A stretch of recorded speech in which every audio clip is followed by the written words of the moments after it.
Unajua nini? Una kale kahali fulani hivi, mtu unakuwa una feel hali umepanda daladala, alafu unapoenda unakuwa upajui.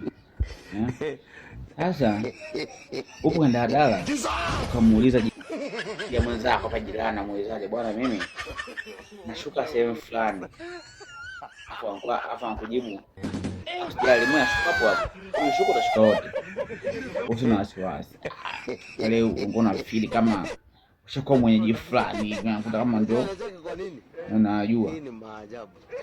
Changamoto ni pale yule unamtegemea halala.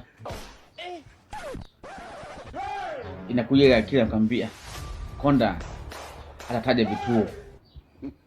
Kituo cha kwanza Konda hajataja. Kituo cha pili Konda ataja. Wale wanaojua tu wanashuka wenyewe. Wanashuka sababu hujui, tulia. Kituo cha tatu Konda hajataja. Na kumwamsha mwenyeji wako changamoto. Baba, pale ile hali ya confidence inapotea. Hapo akili yangu kutoka mero yangu hapa nimefika, nipitiza ndo wapi? Sijui kaka. Kuna hama nitegemea mambo ya mtu. Kombe ukute baba.